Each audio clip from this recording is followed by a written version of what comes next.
Et continuons dans la merde à ce stade, je vous avoue que j'avais juste envie d'arrêter le show. Et vous savez quoi, j'ai profité de ce combat que je n'ai pas forcément commenté. Sky Blue et Kira Hogan, je ne sais même pas qui c'est qui affronte Red Velvet et Jet Cargill, la seule qui vaut le coup d'œil à la télé actuellement, c'est la seule star de ce combat. Euh, ce match est hyper bidon. En fait, je l'ai skippé, mais je vais vous parler d'un problème quand même du show parce que là, si on précise bien, le début du show a commencé de manière explosive, même si j'ai détesté le post-match. Rikisa contre Chris Jericho était un superbe match de catch. On a ensuite Adam Page, John Moxley, même si je n'ai pas beaucoup aimé la promo, on a quand même surtout une star du show, John Moxley, qui est présent. Donc, les gens restent pour voir John Moxley.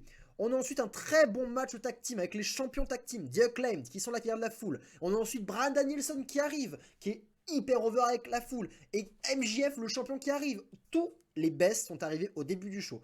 Et là, arrivé à la moitié, on a ensuite Swerve Strickland contre Air Fox, un match de trampoline, on skip. On a Saraya qui dit de la merde backstage et c'est cringe, on skip. On a Hostigan et Coltagon, dont on s'en bat les couilles, qui viennent parler de FTR et FTR ne viennent même pas. On en a ras le cul. Et là, on a Jet Cargill qui est dans un match tag team avec des meufs qui sont nazes, mais apparemment, c'est le meilleur roster du monde, le roster féminin, donc on devrait rester. Eh ben non, on ne reste pas, on skip parce que ce n'est pas intéressant.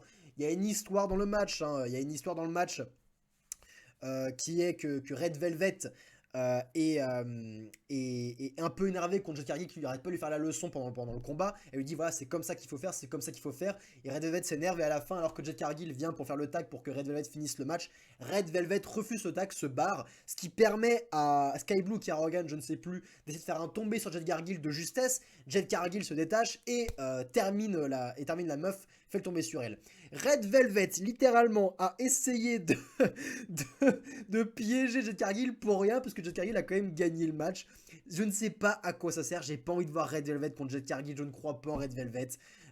C'est vraiment, vraiment, vraiment mal. Ça arrive juste avant le main event. On a donc à peu près 40 minutes, ou peut-être pas, un peu plus de 30 minutes de vide, de naze, juste avant le main event.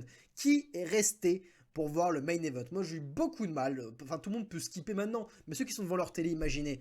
Tu skips, t'arrêtes de regarder ça, t'arrêtes de regarder cette merde. C'est quoi cette fin de show misérable, quoi? C'est quoi cette fin de show misérable? Et aussi, je veux quand même me défendre pour justifier pourquoi j'ai pas regardé ce match en intégralité, parce qu'encore une fois, je suis ouvert à mater du bon catch.